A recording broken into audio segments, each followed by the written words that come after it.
Hey everyone, it is Monday the 14th of July. Welcome to another T-log. Okay, clog just sounds a bit weird. It's a testing log. I tweeted about why it's a testing log. Let's stick with testing log. What am I looking at? Actually, let's go to, first of all, to Test Management Forum. In the last T-log, I mentioned that the Agile Testing London meetup, organised by Tony, is on the 30th of July. So is the Test Management Forum. If you've not been to the UK Test Management Forum before, I certainly recommend it. Paul Gerard and co, whose names I've now forgotten, do a great job in organising the TMF. The quarterly, I believe this is, forums are free. It's only the annual ones you have to pay for, so just feel free to rock along, have some tea and biscuits and have a chat with the people that are there. It's at Ball Brothers on Minster Pavement. I'll let you find that. I'll put a link in the website, pretty straightforward, UKTMF.com. I'll put a link in the blog, I should say, actually. Definitely go along and have a look. If you've not been to the UKTMF, again, it is obviously it's in London, it's in the UK here, and it's a very kind of low threat environment. Everyone's just there to have a sort of friendly chat, sit in some of the sessions and see what happens. And curiously enough, how on earth is Tony Bruce there, when Tony Bruce will then later be running the Agile testing? Well, this one starts at 1:30, as you can see here, introductions at 2, but get there by 2 o'clock at least, right? Don't disturb the introductions. Make sure you're in the room by 2 o'clock, and do a meet and greet, grab yourself a cup of tea or coffee, and sit in on some of the sessions here. As you'll see, there's quite a few sessions. I mean, this is quite crammed for just a few hours, but definitely worthwhile going to. If you're going to go to the London Tester Gathering, clearly you're going to have to skip the drinks reception. It is possible to get back to the Shooting Star from here. Yep, you might have to dash, you might miss the first bit, try not to, I guess, but this starts at 6 PM, again, on Wednesday, 30th July, and again, it's a great place to go. They do a really good job at organising it. A couple of chats from the sponsors.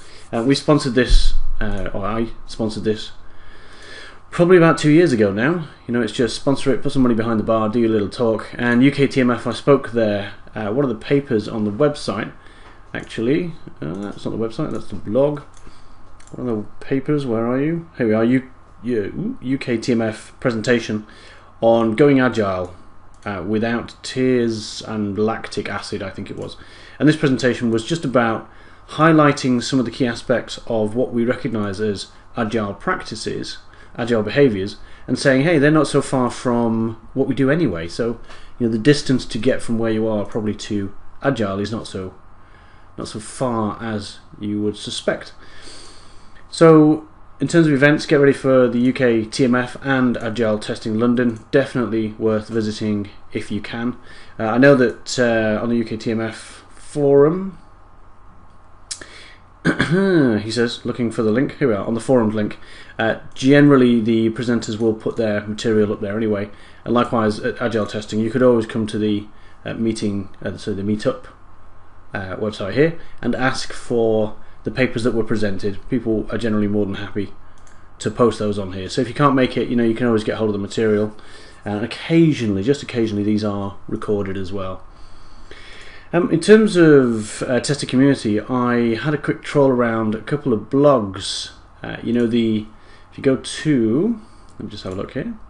If you go to testing feeds at Ministry of Testing, I've mentioned this before. They've got an RSS feed here that pulls in, I think they say over 400 of the, they say the largest. Oh no, sorry, misreading.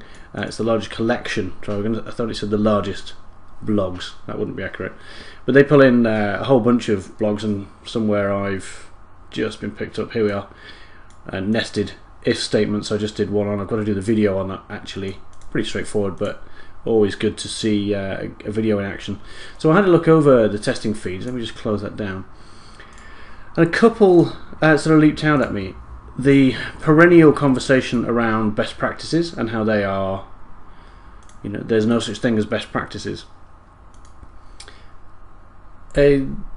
Again, well, in fact, as pointed out in here, there are, I think that's James Back's blog post. There are many blog posts on the concept of best practice and how there is no best practice. Later on, and I'm going to say I don't agree with that.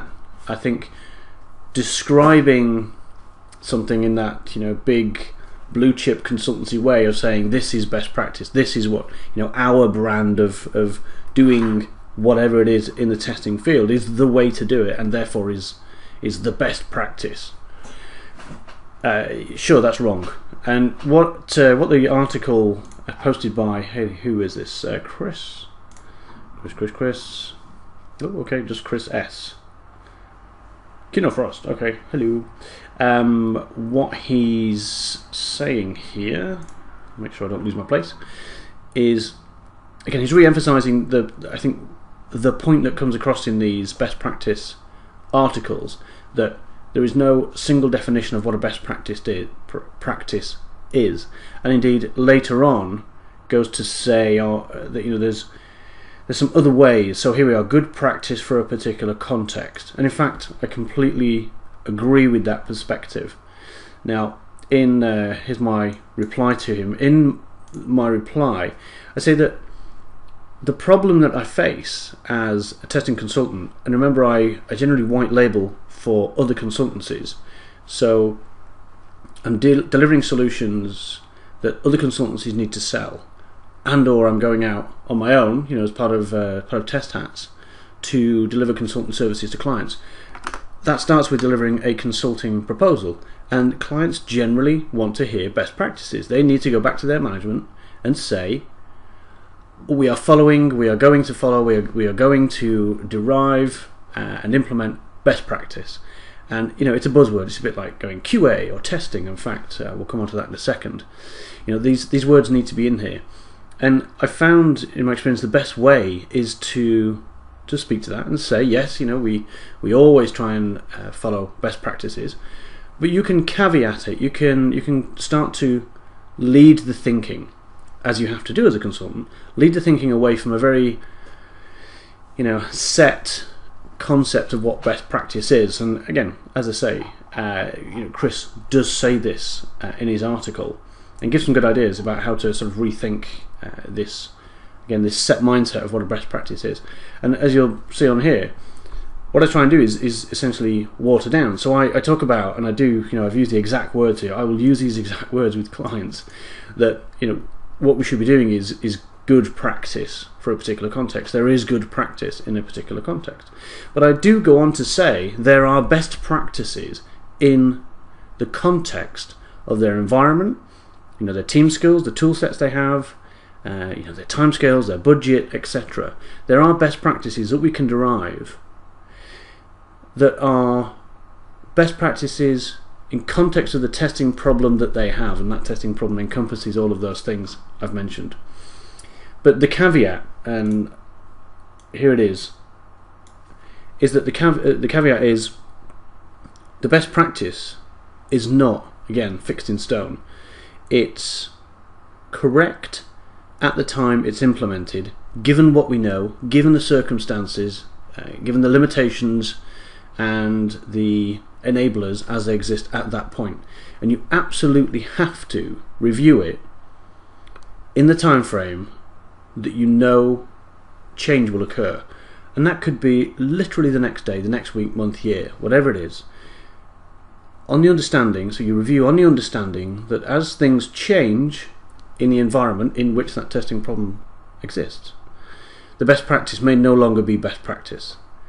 And it's best practice in context of the problem and everything that we have here now. And you couldn't necessarily transplant that best practice outside of that organisation. You get the point. I'm just watching the clock here, and I'm trying to keep these to under 15 minutes, but I could rant. Have a read. Again, I'll put the link to Chris's article and my little comment at the bottom. Talking of which, let's just scroll up, make sure we make proper attribution here. Where are you? Oh, that's interesting. No name. I did have the name. That's unfortunate.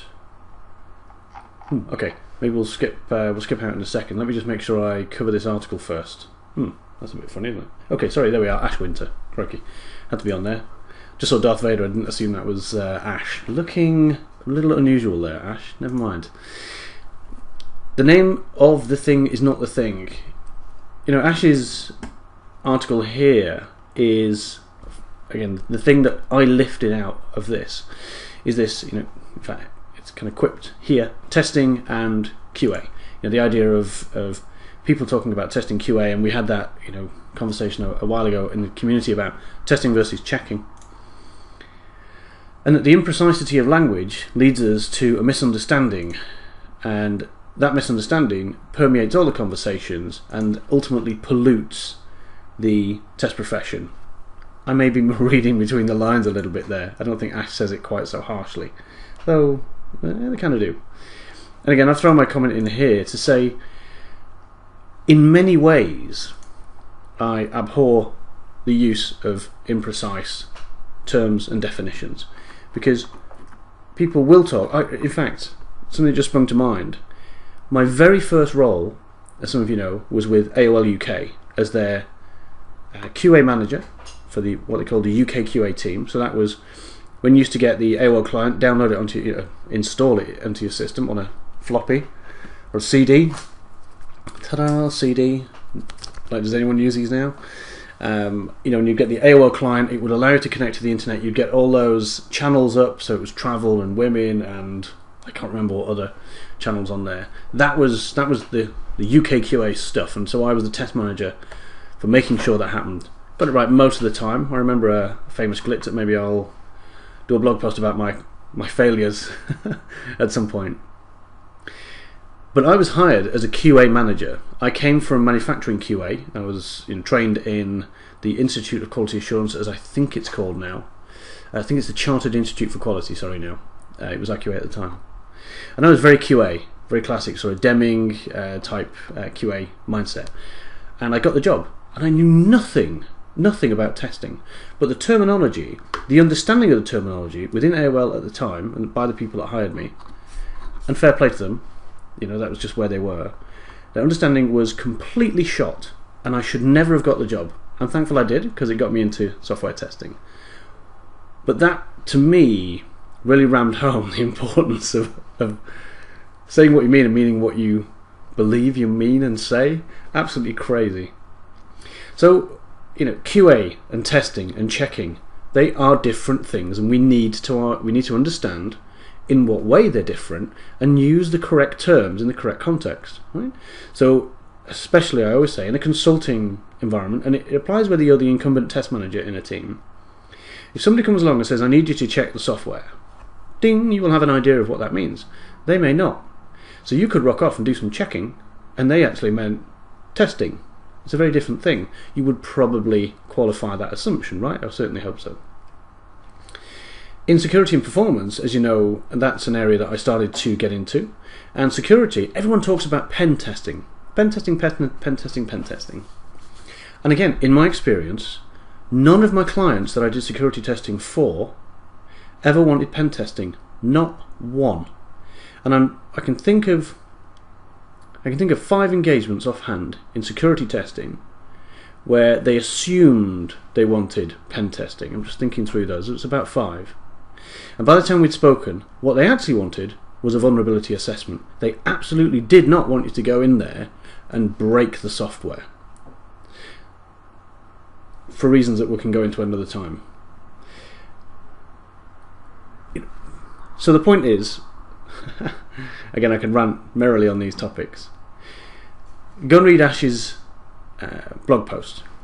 Have a read my comment, put your comments on there as well. Absolutely, we need to be clear on the vocabulary, and we need to use the terms in a very correct way.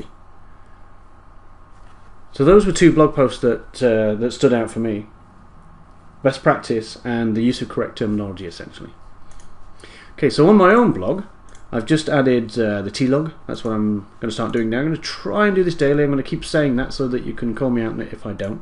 I've just put a blog post on struggles of getting sign-off. One of the I think it was in fact no, it's Twitter came up about getting sign-off. How do you get sign-off for documentation, and do you? the harsh truth is that sometimes no. You know, I've gone, and who hasn't, gone through projects where we've produced the test plan.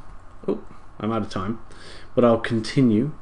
Where we've it's put me off that now. You know, where we've produced things like the test plan, and proceeded to execute the test plan. You know, raise defects, report, wrap up the project, and the test plan never leaves version 0.2.